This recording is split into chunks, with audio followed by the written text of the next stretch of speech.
अस्सलाम वालेकुम नाज़रीन, मैं हूं फ़रूक नदीम।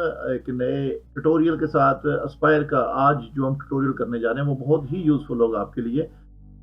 उसकी वजह क्या है कि जो आज का हमारा टॉपिक है वो है बेसिकली ट्रेसिंग के ऊपर। किसी इमेज को हमने वेक्टर में कन्वर्ट करना है।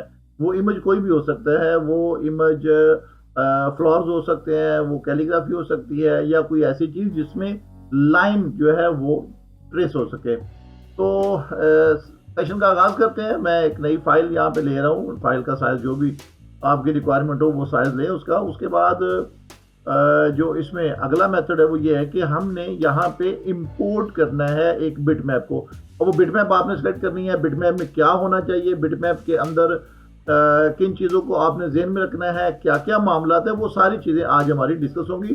ट्रेसिंग तो नॉर्मली आप लोग करते हैं पहले, लेकिन आज की जो हमारी ट्रेसिंग है वो बड़ी स्पेशल है। उसमें कुछ एक दो चीज़ भी साथ में आपको बताऊंगा जिसकी मदद से आप इमेज को अच्छा कर सकते हैं। तो मेरे साथ रहिएगा। इस चैनल को सब्सक्राइब करें, शेयर करें, वीडियोस को लाइक करें और स्पेशली जब ये कंप्लीट वीडियो आप देख लें उसके बाद आप कमेंट्स ज़रूर कीजिएगा। ऑफलाइन आप देखते हैं लेकिन लाइव आके इसके कमेंट्स ज़रूर कीजिएगा, क्योंकि आपके कमेंट से ही मुझे थोड़ी इंकरेजमेंट मिल रही होती है। मैं आप ही के सवाल आपको दोबारा से वीडियो में कन्वर्ट करता हूँ और फिर उसका सोल्यूशन दे रहा होता हूँ। तो ये आपके लिए बहुत फ़ायदेमंद चीज़ें होती हैं। आज एक्चुअली हम लोग दो टॉपिक्स को कवर करेंगे। पहला टॉपिक इसमें जो मैंने आपको बताया कि हमने किसी भी इमेज को ट्रेस करना है और उसको बहुत ही एक्सपर्ट लेवल पे ट्रेस करेंगे। नॉर्मली तो आपको ऑलरेडी एक वीडियो मैंने दी हुई है, उसमें एक इमेज पकड़ा और उसको ट्रेस कर दिया, लेकिन आज उसमें एक नई चीज़ का इजाफा करने जा रहा हूँ जो आपके लिए बहुत यूजफुल रहेगी। और इसके साथ साथ एक बड़ा अहम क्वेश्चन जो मैंने कमेंट्स में से ही मुझे मिला, कुछ साथियों ने क्वेश्चन किया, तो वो ये किया है कि हम जब सॉफ्टवेयर में कोई चीज़ इंपोर्ट करते हैं, लाइक वो इमेज है, वो वेक्टर है, वो 3D मॉडल है, तो वहाँ पे आके बहुत ज़्यादा प्रॉब्लम आ रही होती है। तो उस प्रॉब्लम को कैसे रिजॉल्व करना है, वो कौन सा इमेज हम यहाँ पे इंपोर्ट कर सकते हैं, कौन सा वेक्टर इंपोर्ट कर सकते हैं, कौन सा 3D मॉडल इंपोर्ट कर सकते हैं, हम साथ साथ इसको भी डिस्कस करेंगे। तो आगाज़ करते हैं। सबसे पहले मैं यहाँ पे न्यू फाइल जैसे मैंने ले ली, न्यू फाइल में आने के बाद यहाँ से सबसे पहले मैं इंपोर्ट पे आऊँगा। अब यहाँ पे एक बात बहुत ज़रूरी समझने वाली है कि इंपोर्ट क्या है, ओपन क्यों नहीं। इंपोर्ट और ओपन में जो फर्क है हमने उसको भी यहाँ पे डिस्कस करना है। इंपोर्ट इन करना, एक्सपोर्ट आउट करना, यानी इस सॉफ्टवेयर में हमने किसी चीज़ को इन करना है, किसी कंपोनेंट को, किसी फाइल को, किसी डिज़ाइन को, तो वो इंपोर्ट में आएगा। अगर हम यहाँ से आउट करना चाहते हैं, यानी इसमें कोई काम किया हुआ है हमने, तो उसको किसी दूसरे सॉफ्टवेयर के लिए यहाँ से आउट करना चाहते हैं तो वो एक्सपोर्ट होगा। इसमें जब हम कोई फाइल क्रिएट करते हैं तो वो सेव करना, वो बेसिकली इसी सॉफ्टवेयर, इसी फॉर्मेट का हिस्सा बनती है और आप उसी में रहते हुए सारे काम करेंगे।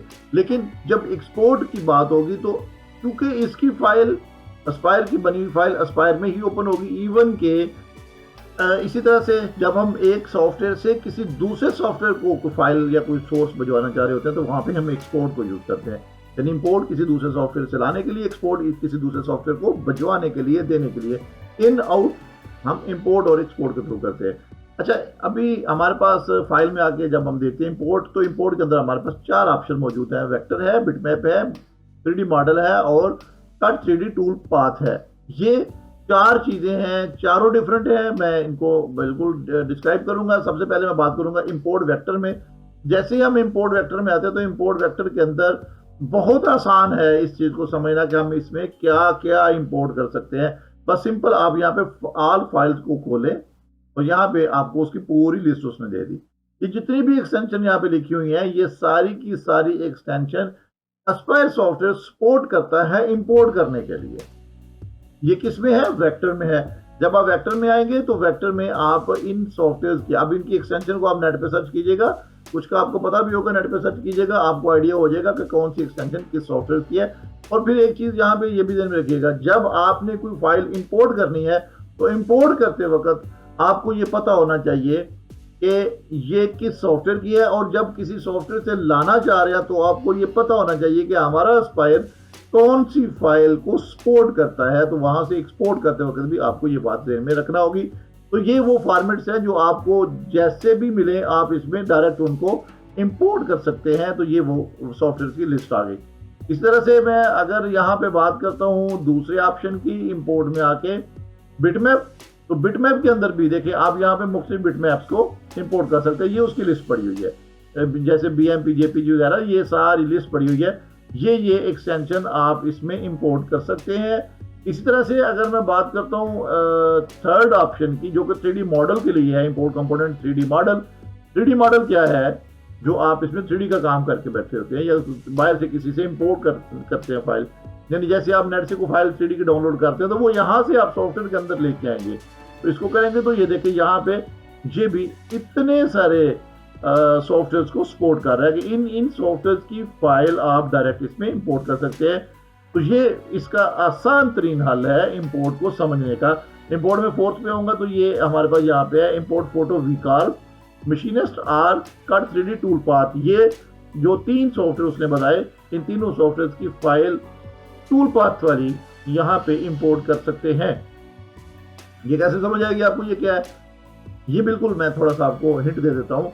जब एक ओल्ड वर्जन से न्यू वर्जन में आप फाइल लेके जाते हैं तो वो ये वाला फीचर आप यूज करके उसका टूल पाथ भी इसमें इंपोर्ट कर सकते हैं। इसको डिटेल से इंशाल्लाह नेक्स्ट डिस्कस करेंगे। इसी तरह से हमारे पास यहाँ पे एक्सपोर्ट है कि जब आप इस सॉफ्टवेयर से किसी फाइल को एक्सपोर्ट करते हैं तो ये आपके पास 5 फाइलें हैं, 5 एक्सटेंशन है जिनकी मदद से आप इसको एक्सपोर्ट कर सकते हैं, यहाँ से फाइल को आगे भिजवा सकते हैं। आगाज करते हैं। जो हमारा मेन टॉपिक था, हमने यहाँ पे एक इमेज को इंपोर्ट करना है, तो मैंने बिटमैप को सेलेक्ट किया। बिटमैप को सेलेक्ट करने के बाद यहाँ पे हमारे पास ये बिटमैप को सेलेक्ट करने के बाद हम लोग आएंगे यहाँ पे इमेज पे। ये मेरे पास इमेज है, ये मैंने सेलेक्ट किया। सेलेक्ट करने के बाद यहाँ पे इसको इंपोर्ट करें। जैसे ही मैंने इमेज यहाँ पे इंपोर्ट किया तो इसको आप छोटा बड़ा आसानी यहाँ से कर सकते हैं, और इसमें वो ऑलरेडी आपको इन चीज़ों का इल्म है।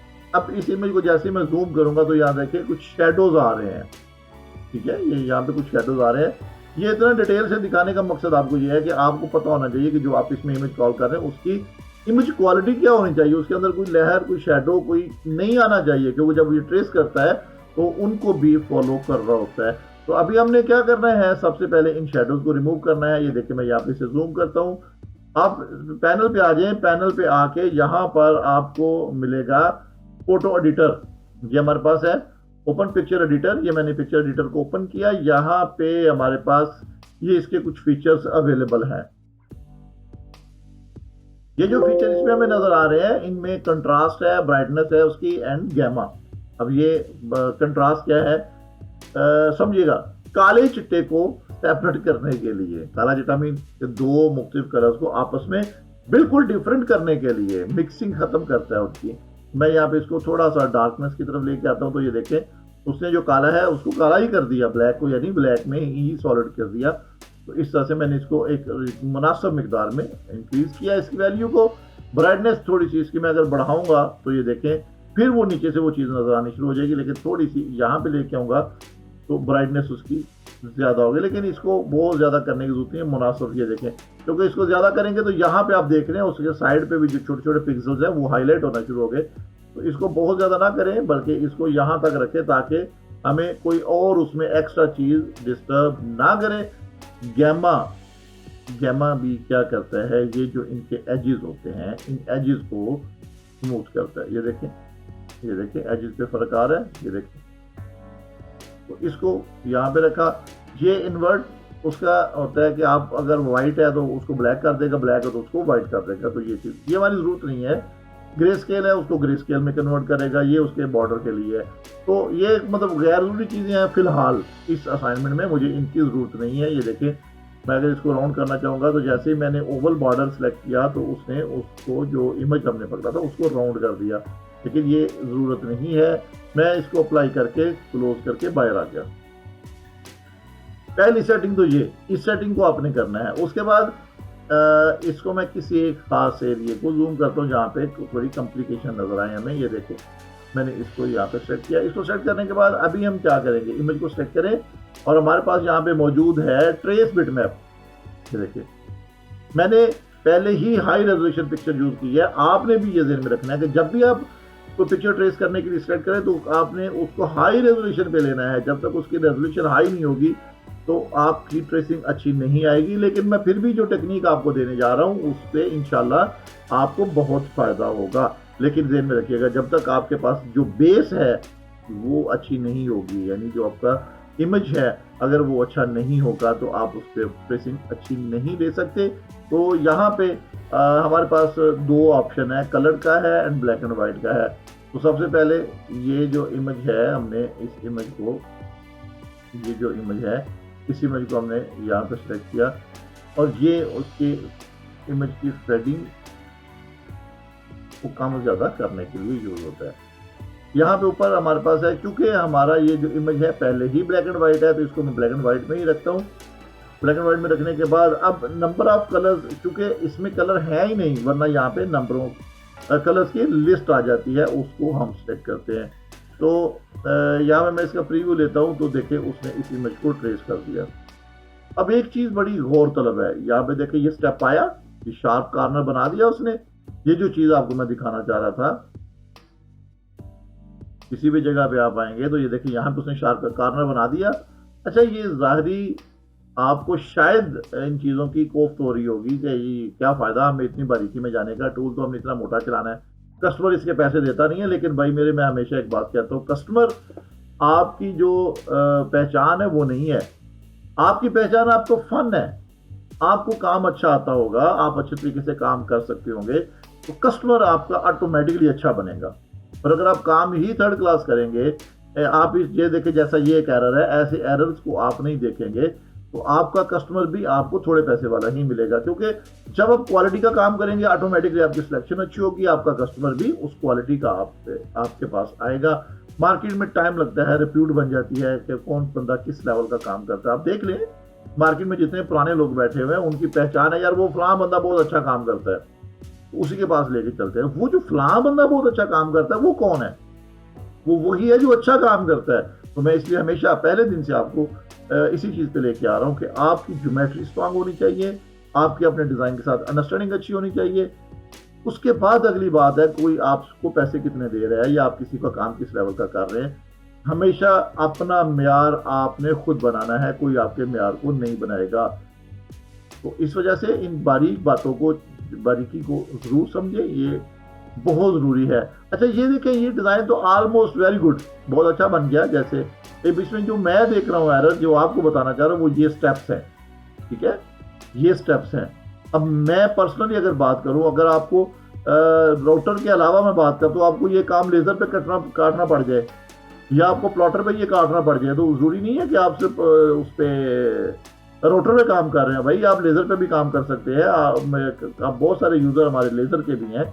तो जब आप इनको वहां पे लेके जाएंगे तो ये जब स्टेप्स आएंगे तो वो बहुत बुरे लगेंगे आपको। अगर ये बड़े साइज में काटना पड़ जाए, फर्ज करें यही डिज़ाइन आपको 5 फीट में या 4 फीट में काटना पड़ेगा, तो वहां पे ये एजेस, ये शेप उसकी बहुत ही अजीब लग रही होगी, अच्छा नहीं लगेगा, क्वालिटी वर्क नहीं आएगा। छोटे में तो चल जाएगा लेकिन बड़े में प्रॉब्लम क्रिएट करेगा। तो इस चीज़ को समझिए। अब हमने इसको बेहतर कैसे करना है, एक तो यहाँ पे देखिए कॉर्नर फिट है, मैं मैक्सिमम जो हम इसमें बेहतरी कर सकते हैं वो यहाँ से हम कर सकते हैं। कॉर्नर फिट है कि उसका कॉर्नर, जो ये जो कॉर्नर बनते हैं, जैसे यहाँ पे अगर मैं इस कॉर्नर की बात करता हूँ, मैं लूज पे रखता हूँ, प्रीव्यू करता हूँ, तो यहाँ पे शायद को बहुत ज़्यादा आपको फर्क ना आए, लेकिन इनका फर्क ये देखिए यहाँ पे आप नजर आया। अब मैंने उसको टाइट किया तो उसने कॉर्नर जितने भी थे उनको शार्प कर दिया, टाइट कर दिया। अब यहाँ पे देख रहे हैं। अच्छा, इनको रिलैक्सेशन दे रहा हूँ कि कॉर्नर जो है वो इतना टाइट ना करे कि वो शार्प होना शुरू हो जाए, तो मैं उसे फिर ऐसे करूँगा। तो ये देखिए अब उसने कॉर्नर कम करके, जहाँ पे बहुत मजबूरी है कॉर्नर बनाया, बकिया को उसने स्मूथ कर दिया। इसी तरह से उसका नाइस फिल्टर, ये नाइस है, ये देखिए ये जिगजैग आ रहा है नीचे, ये बेसिकली उसका नाइस है। इसको मैं कहता हूँ कि रिलैक्स करता हूँ, इसको भी थोड़ा सा गुंजाइश दो। इसमें जो नाइस है वो 5 पिक्सल तक हमें मेंटेन कर रहे हैं। इसी तरह से उसकी फेडिंग है, प्रीव्यू किया, अप्लाई किया एंड क्लोज कर दें। अच्छा, ये हमारे पास ये देखें ये बन गया। अब ट्रेसिंग हो गई, वेरी गुड, मतलब आप भी खुश मैं भी खुश, लेकिन मैं नहीं मुतमिन इस पे। उसकी वजह क्या है, ये देखें ये स्टेप्स आ रहे हैं इसमें। अच्छा, अगर जबर डली हुई है तो क्या उसमें ये स्टेप आना बनता है? अगर यहाँ पे ये नुक्ते बने हुए हैं तो क्या नुक्ते में ये स्टेप आना बनता है? नहीं भाई, ये नहीं आना चाहिए। अब इनको हम कैसे मेंटेन करेंगे? अगर आपने फूल की पत्ती बनाई हो तो फूल की पत्ती में इस तरह का स्टेप आए तो आप एक्सेप्ट करेंगे? कभी नहीं करेंगे। मैं नहीं एक्सेप्ट करता, मैं नहीं इन चीज़ों को तस्लीम करता। क्यों? आपके डिज़ाइन की क्वालिटी बोलनी चाहिए। ये देखिए, ये एज क्यों आया? नहीं आना चाहिए। लाइन यहाँ से स्मूथ यहाँ तक आनी चाहिए थी। तो इनको कैसे ठीक करें? ये देखिए, ये चीज़ कैसे ठीक करेंगे ये सारा कुछ एक सिंगल कमांड के साथ। देखिएगा, ये मैंने सेलेक्ट किया। यहाँ पे देखिए हमारे पास 2 लेयर्स बन गई।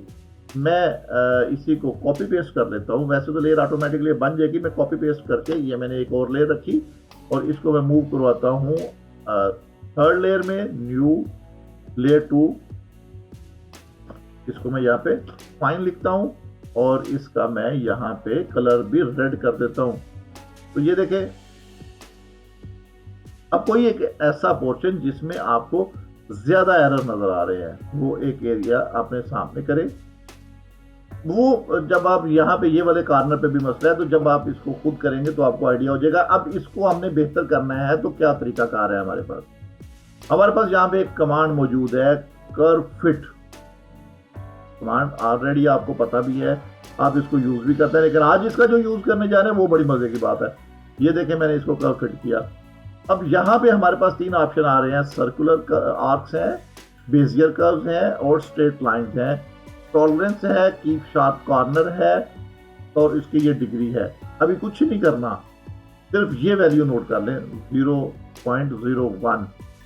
यहाँ पे इसको देखिएगा, मैं इसको प्रीव्यू करता हूँ। ये देखे, ये नई लाइन क्रिएट हुई है।